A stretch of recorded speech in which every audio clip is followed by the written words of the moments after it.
첫째, 그의 걸음을 인도하시느니 1절에서 15절입니다. 경영, 회사를 운영해서 이윤을 남기는 것을 경영이라고 합니다. 우리는 삶의 열매를 남기기 위한 경영을 하고 또 그것을 이루기 위한 행사도 이제 하는 것입니다. 우리가 대학교 하면은 중요한 행사들이 있죠. 입학식, 졸업식, 개교 기념일, 5월 대동제 이런 거 있는 것처럼 우리 삶에도 생일, 결혼식, 환갑, 요즘은 칠순잔치, 장례식 등 주요 행사들이 있습니다. 이런 행사가 잘 되면 이제 경영이 잘 되는 겁니다. 솔로몬은 감찰하시는 하나님 앞에 깨끗한 마음으로 경영할 것을 권합니다. 정직 경영, 윤리 경영과 같은 것입니다. 가장 깨끗한 경영은 하나님께 행사를 맡기는 것입니다. 요즘 장례식을 하면은 상조업체에서 장례식을 다 맡아서 해줍니다. 처음부터 끝까지 A부터 Z까지 다 알아서 해줍니다. 이번에 그 장인 어르신 장례식을 처음 치러봤기 때문에 이제 우리 자녀들이 아는 게 하나도 없는데 상조업체가 전문성을 갖추고 단계마다 안내를 해주니까 그냥 그 상조업체에서 하는 대로 따라가다 보니까 다 됐습니다. 우리는 모두 인생 경영을 처음 해봅니다. 인생 두 번째 사시는 분 있습니까? 아무도 없습니다. 처음이에요. 그러므로 우리가 마음을 깨끗하게 비우고 모든 행사를 여호와께 맡기면 하나님께서 경영해 주십니다. 하나님께서 내 인생 경영의 CEO가 되어주시면 경영하는 것이 반드시 이루지 않겠습니까? 솔로몬은 이 부분의 잠언을 기록하면서 인생 경영을 완전히 실패한 사울, 그리고 인생 경영을 완전히 성공한 다윗, 이 두 사람을 떠올렸을 것 같습니다. 하나님께서 이스라엘 초대 왕으로 사울을 세우셨습니다. 그런데 사울 왕은 하나님의 뜻대로 국가를 경영하지 않고 사리사욕을 막 채웠습니다. 사울 왕이 급속도로 폭군, 혼군으로 이제 변해버리자 하나님께서는 2년 만에 사울 왕을 폐위해버렸습니다. 그리고 목동 다윗에게 기름을 부으시고 2대 왕으로 세우셨습니다. 그런데 사울 왕은 하나님의 뜻을 받아들이지 않습니다. 그는 목동 다윗이 기름 부음을 받자마자 계엄령을 선포하고 오직 다윗을 죽이기 위해서 15년 동안 계엄인 상태로 15년 동안 국가를 운영합니다. 그래서 국가 권력을 총동원해서 특공대 무슨 부대 총동원해서 다윗을 죽여라. 국가 경영의 목표가 이게 한 가지예요. 사울 왕에게는 요나단이라는 훌륭한 왕자가 있었습니다. 행사를 하나님께 맡기지 않았기 때문에 사울 왕은 정말 훌륭한 요나단 왕자와 한날 한시에 같이 이제 죽습니다. 그래서 그 가문이 몰락합니다. 그런데 이처럼 억울하게 사울 왕의 탄압을 받은 다윗은 하나님의 뜻에 따라서 사울을 죽이지 않습니다. 사울의 목을 베어버릴 절호의 기회가 2번이나 있었는데 그 사울이 여호와의 기름 부음을 받으신 자였기 때문에 죽이지 않고 사울의 운명을 여호와께 맡겼습니다. 이처럼 다윗은 그의 행사를 여호와께 맡김으로 이스라엘 역사상 가장 위대한 왕이면서 하나님의 구속 역사상 손꼽히는 신앙 인물이 되었습니다. 인생 경영 성공 대박입니다. 4절에서 8절은 인간관계 경영에 관한 이야기입니다. 우리 인생의 경영에 있어서 정말 어려운 것이 인간관계입니다. 그런데 인간관계 중에서도 악인과의 관계, 원수 관계인 사람이 이제 반드시 존재한다는 사실입니다. 우리가 적어도 선하게 살고자 한다면 악인과는 반드시 원수 관계가 됩니다. 악하게 살고자 한다면 악인과 친구가 되겠죠. 대신에 하나님과 원수가 되겠죠. 불의를 행하더라도 많은 소득을 얻기 위해 악인과 친구가 된다면 5절 말씀처럼 하나님의 벌을 면하지 못할 것이라고 경고합니다. 그 결국은 사울 왕과 같을 것입니다. 문제는 선량하게 살고자 하면 반드시 원수가 생기게 된다는 것입니다. 악한 자, 이제 이 원수이기 때문에 막 제거하고 싶고 관계를 끊어버리고 싶지만 그럴 수 없는 것이 인생입니다. 속된 말로 이런 말이 있죠. 쓰레기차 피하려다가 분뇨차 만난다 라는 말이 있는 것처럼 악인은 어디에나 있어서 피할 수 없어요. 그리고 피하려다가는 더 센 악인을 만날 수 있다. 그래서 어쩔 수 없이 공존해야 한다. 이런 것입니다. 그런데 4절을 보면 온갖 것을 그 쓰임에 적당하게 지으신 하나님은 악인도 악한 날에 적당하게 지으셨습니다. 하나님, 어쩌다가 저런 인간을 만나게 하셨나요? 당장 없애주실 수 없나요? 정말 미치겠어요. 이렇게 이제 우리가 원망할 수 있는데 사실은 쓰임새가 있다는 겁니다. 다윗에게는 사울 왕이라는 원수가 있습니다. 하필이면 이 원수가 왕과 신하의 관계입니다. 또 사울 왕의 딸과 결혼을 함으로써 장인 어르신이기도 하였습니다. 성경은 악인 사울이 다윗을 징계하는 도구로 적당히 사용하셨다고 말합니다. 제가 초등학교 때 매를 많이 때리시는 선생님이 있었습니다. 그래서 한 아이가 너무 이제 힘들어서 방과 후에 선생님 매를 꺾어버렸습니다. 그러자 이 선생님은 당구 큐대로 매를 만들어 와서 우리는 더 아픈 매를 맞았고 당구 큐대는 부러지지도 않았습니다. 다윗은 악인 사울이라는 막대기를 부러뜨리지 않았습니다. 15년 동안 공존하면서 징계를 잘 감당하였고 다윗에게 매가 필요 없을 정도로 연단되고 성장하자 하나님께서 그 매를 부러뜨리셨습니다. 또 7절 말씀처럼 우리가 성장하면 하나님께서 원수였던 악인이 개과천선하면서 화목하게 되는 이런 일도 있습니다. 우리가 악인과 원수에 대한 처분까지도 하나님께 경영을 맡기면 하나님께서 가장 좋은 방식으로 해결해 주십니다. 우리가 삶을 규모 있게 살려고 계획은 합니다. 그런데 경영은 A부터 Z까지 하나님께 맡겨야 하는 이유가 바로 이 말씀에 있습니다.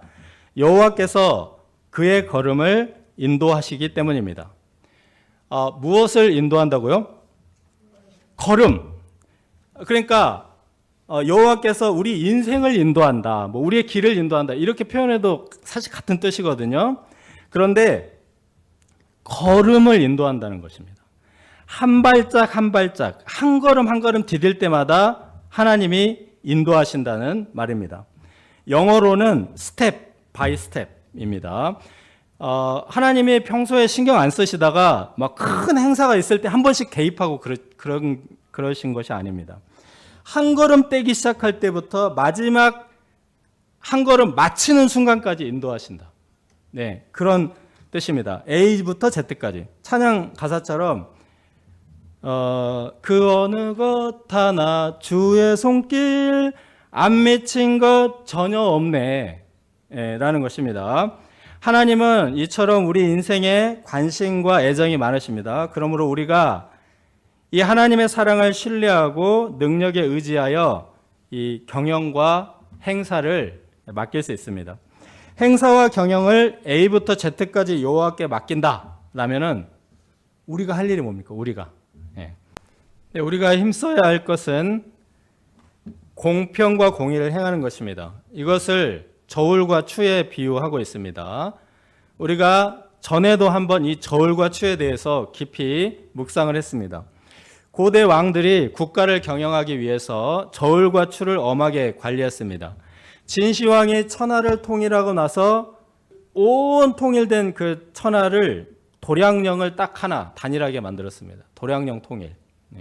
이 도량령을 딱 통일하면은 어디서든지 정확하게 일하면은 임금을 정확하게 받고 물건값도 도량령이 다 통일돼서 여기 다르고 저기 다르지 않기 때문에 속이지 않고 제값을 받고 그러면 또 국가의 세금도 정직하게 부과하고, 그러면 근로의욕이 솟구치고 상거래가 활발하고 개인도 기업도 살아나고 국가도 세금이 많아져서 국고가 튼튼하게 되고, 이 도량형 통일이 그래서 굉장히 중요합니다.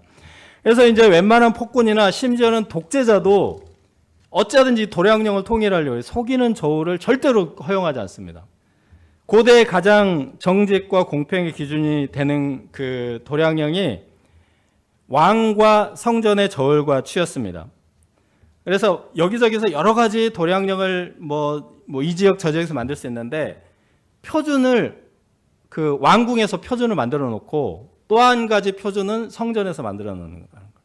그래서 왕궁에서 뭘 재고 성전에서 재면 정확하다 이겁니다.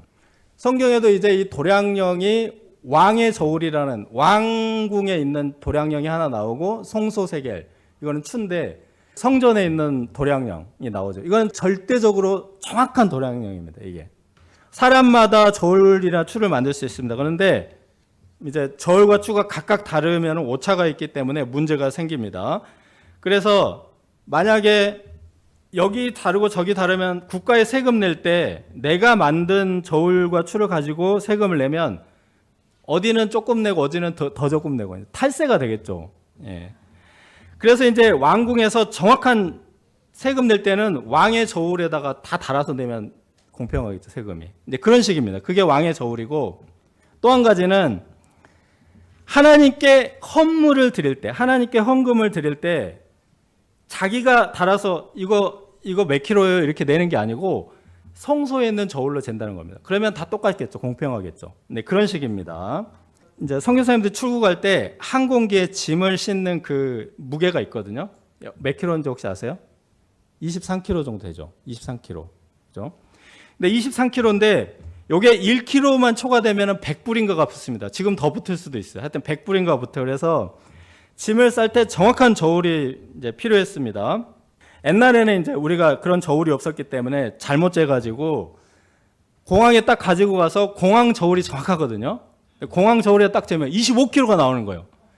그러면은 200불을 내야 돼. 그러면 그 가방에 있는 물건보다 더 비싸요, 그게. 그죠? 그래서 이제 정확한 저울이 필요하다 해가지고 제가 카스 전자저울 20만 원짜리를 사가지고 지금 우리가 그거 쓰고 있는데 그 정확합니다. 예, 그거 갖고 가면 공항에 있는 그 저울과 똑같아요. 예, 그래서 이제 도량형 통일이 중요한 겁니다. 안 그러면 이제 그 복잡한 공항에서 짐을 다 풀어가지고 막 빼고 놓고 난리가 납니다. 이게. 자, 우리가 인생 경영을 성공하기 위해서 무엇을 해야 하는가? 이 이야기를 하다가 지금 저울 얘기를 하게 됐거든요. 하나님께 경영을 맡기고 우리가 하는 일은 하나님 앞에서 공평과 정의를 행하는 거죠. 하나님 앞에 나를 살아보는 겁니다. 하나님 앞에 내가 지금 공평하고 정직한가를 달아보는 겁니다. 내 생각에 옳고 그름, 아니면은 사람들이 보기 옳고 그름이 아니라 하나님의 저울에 달아보았을 때 그 무게가 맞는가.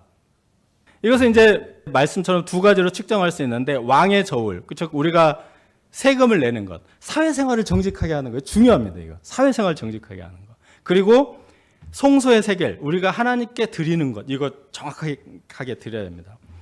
예수님께서도 가이사의 것은 가이사에게, 하나님의 것은 하나님께 바치라, 이 헌금과 세금을 도덕성의 중요한 기준으로 삼으셨습니다.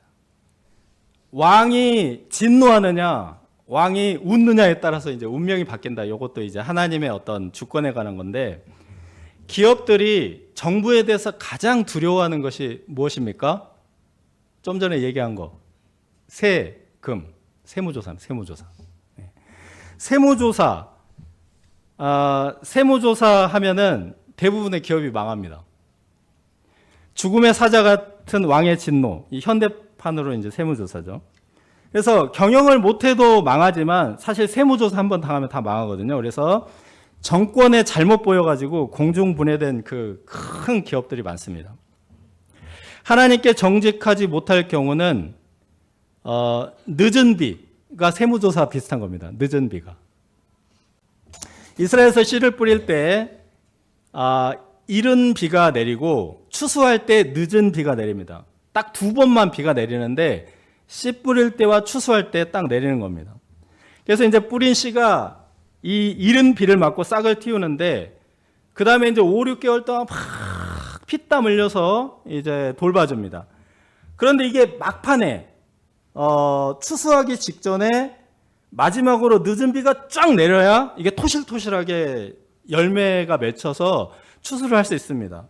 만약에 이 늦은 비가 내리지 않으면 쭉정이가 돼버립니다. 추수를 할 수가 없어요. 그래서 5, 6개월 동안 막 떼 앞에서 고생하고 그 기른 작물들이 다 이제 하나도 추수를 못하는 겁니다. 그래서 농부들은 추수 때가 오면 하늘만 쳐다보면서 늦은 비를 간절하게 기다리는 것입니다. 그래서 늦은 비가 오면 하늘문이 열렸다, 축복이 쏟아진다 하면서 막 소리를 지르면서 좋아합니다. 늦은 비는 하나님의 주권과 은총의 상징입니다. 네, 말라기 3장 10절 말씀인데 이 말씀이 바로 그 말씀이거든요. 저울과 추위에 관한 하나님의 축복의 말씀입니다. 그러므로 우리가 사람이 보기에 어떠하느냐보다 하나님의 저울과 추위에 자기를 달아보는 것이 중요하고, 하나님의 정확한 저울과 엄중한 추를 우리가 두려워할 줄 알아야 한다, 이런 말씀입니다. 우리가 인생 경영을 하나님께 맡기고 하나님을 경외하며 살아갈 때 하나님께서 A부터 Z까지 한 걸음 한 걸음 인도하실 줄 믿습니다. 둘째, 사람의 제비 여호와의 작정, 16절 33절입니다. 16절에서 24절은 지혜에 대한 예찬입니다. 자, 지혜를 얻는 것, 명철을 얻는 것, 악을 떠나는 것, 자기를 지키는 자, 이거 다 똑같은 말입니다. 다 똑같은 말이고, 요거를 이제 점층적으로 금을 얻는 것보다 나으니라, 은을 얻는 것보다 나으니라, 그 다음에 이제 정직한 사람이라는 것이고, 자기 영혼을 보존하느니라, 금과 은을 얻는 것보다 영혼을 보존하는 것. 이 얘기를 이제 하고자 하는 것입니다. 우리가 금은 얻는 데 집착하다가 미련하고 어리석은 자가 되어서 길을 잃고 방황하면서 영혼까지 잃게 된다, 이런 말입니다. 요즘은 기업이 돈을 추구하려고 만든 이 기업조차도 영혼이 있는 기업, 이런 식으로 뭔가 이렇게 윤리적인, 자기를 윤리적으로 어필하고 싶어 합니다. 그래서 기업들이 엄청나게 거액을 투자해서 구제도 하고 사회봉사도 하고 그렇습니다. 몇 년 전에 삼성이 800억을 사회공헌 800억을 기부를 했습니다. 근데 기업들이 이렇게 앞장섭니다. 하물며 우리 기독교인들이 금과 은에 눈이 멀어서 영원히 병들지는 말아야 할 것입니다. 자, 25절에서 30절은 하나님의 인도하심을 무시하고 자기 길을 가는 지혜 없는 사람에 대한 이제 이야기입니다. 그 사람이 보기에는 바른 것 같지만 사람들이 보기에는 와, 괜찮은 길을 간다라고 생각하는 되는 것 같지만 그 결말은 반드시 사망의 길이 있다는 것입니다. 식욕으로 말미암아 애쓰는 사람입니다. 자기 욕망을 채우기 위해서 막 온갖 일을 만들어서 하면서 막 재물 쌓기를 막 독촉하는, 더 돼야 돼, 더 돼야 돼, 더 돼야 돼, 이렇게. 그래서 이제 이 고되게 일하는 자, 이것은 영어 성경에 보면 worker 또는 the laborer 이렇게 나와 있거든요. 일만 하는 사람, 일 중독자, 그런 뜻입니다. 하나님은 우리가 물론 일하라고 만드셨지만 또 뭐 하라고 만드셨죠? 안식, 그죠? 쉬라고 만드셨습니다. 예. 창조주 하나님의 지혜는 6일 동안 열심히 일하고 제7일에 안식하면서 하나님을 예배하는 것입니다. 구약 성경에서 안식일은 일주일에 하루 쉬는 것, 이것도 안식일이고, 유월절, 오순절, 초막절 이 3대 절기도 안식일입니다. 안식일이라고 할 때는 다 포함합니다. 그리고 나팔절, 대속죄일, 매월 1일 월삭, 이것도 안식일입니다. 안식일이 엄청나게 많습니다. 그냥 7일에 하루만 있는 게 아닙니다. 거기다가 7년에 한 번씩 돌아오는 안식년, 이것도 안식일이라고 말합니다. 그리고 77, 49, 49년마다 돌아오는 희년, 전부 이게 안식일입니다. 매주 이렇게 주일날 모여서 예배도 드리지만 계절별로 수양회도 다니고 하는데 사실은 우리가 그 수양회가 절기와 비슷한 안식일을 지키는 것입니다. 하나님의 지혜는 안식입니다. 우리가 재물 얻는 일에 매여 있지 않고 인생 경영을 하나님께 맡기고 안식일들을 구별하여서 가급적 많은 시간 하나님 앞에 쉬는 것. 하나님의 말씀을 묵상하고 찬양하고 예배하면서 가급적 많은 시간을 하나님과 교제하는 것. 이것이 이제 인생 경영의 지혜다. 그리고 27절에서 30절을 보시면 이웃과 불화를 일으키지 않고 사람들을 꾀어서 악한 일을 도모하지 않고, 네, 이것까지 이제 포함합니다. 인내와 기다림에 대한 얘기인데, 이제 바로 그 앞에 25절 30절을 보면은 독촉, 맹렬, 다툼, 패역 막 이런 조급함을 나타내는 단어가 많은데, 여기는 이제 반대입니다. 기다림, 네, 기다림과 여유. 하나님의 지혜는 조급함을 내려놓고 하나님 앞에서 안식하며 인내하는 것입니다. 백발, 오래오래 인내한 어르신들의 너그러움, 여유로움, 존귀함의 상징 백발입니다. 세상에서 큰 소리 내면서 막 여기저기 휘젓고 다니면서 막 이런 사람을 대단하게 여기는데, 성경에서는 노하기를 더디하는 자가 용사다. 자기의 마음을 다스리는 자가 성을 빼앗는 영웅이다. 이렇게 말하고 있습니다. 여기서 이제 제비는 봄에 돌아오는 조류가 아니고, 놀부가 다리 부러뜨린 그 조류가 아니고, 하나님의 뜻을 구하는 뽑기 도구입니다. 영어로는 뭔지 혹시 아세요? 영어로 아시죠? 로또. 그래서 이게 이제 이 의미가 너무 변질돼 가지고 하나님이 이 제비를 없애버렸어요. 네. 구약 성전 제사장에게 우림과 둠밈이라는 흉패가 있습니다. 그 흉패가 제비 뽑기 도구입니다. 그런데 바벨론 포로로 갔다 오면서 우림과 둠밈이 없어졌다, 우림과 둠밈이 없어졌다, 이 얘기를 몇 번이나 해요. 예. 그러니까 제비 뽑기가 뭔가 이렇게 변질이 돼가지고 하나님이 없애버리신 것 같아요. 이거 하나님이 이런 거 좋아하지 않습니다. 어쨌든 그 의미가 중요합니다. 의미가. 오늘 말씀의 결론으로서 제비는 하나님의 절대 주권과 선하신 결정의 상징입니다. 이스라엘 백성들이 그 제비를 뽑는 여러 그 케이스 중에 굉장히 인상적인 케이스가 이제 2개 있는데 그 2개만 얘기할게요. 하나는 이스라엘 백성들이 모두 힘을 합해서 가나안 땅, 광대한 땅을 정복을 했습니다. 근데 그 땅이 좋은 땅도 있고 안 좋은 땅도 있어. 산지도 있고 강 옆에도 있고 바다 옆도 있고. 그럼 누가 어느 땅을 차지할 거냐, 이것을 제비로 뽑았습니다.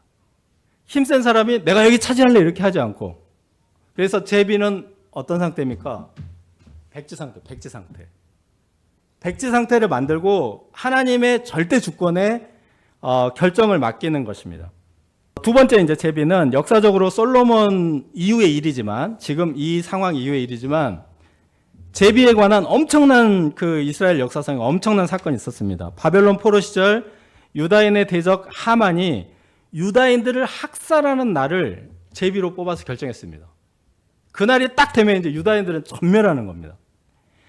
그런데 하나님께서 오히려 그 날, 그 제비 뽑은 날을 하만의 족속들이 학살당하는 날이 되도록 그 상황을 반전시키셨습니다. 그래서 제비 뽑는 날이라는 뜻의 불임절이라는 절기가 유대인들에게 이제 생겼습니다. 제비를 뽑는다는 것은 최종 결정을 하나님의 뜻에 맡긴다는 의미가 있습니다. 하나님의 절대 주권을 인정하는 겸손이고, 하나님의 선하시고 온전하신 결정을 깊이 신뢰하는 믿음입니다. 우리가 가장 중요한 결정을 하나님께 맡기는 자들이 될 수 있기를 기도합니다. 하나님은 우리의 무엇을 인도하십니까? 발걸음을 인도하십니다. 발걸음. 그래서 하나님께서 한 걸음 한 걸음 가장 좋은 길, 가장 선한 길로 인도하셔서 인생 경영에 승리할 수 있기를 기도합니다.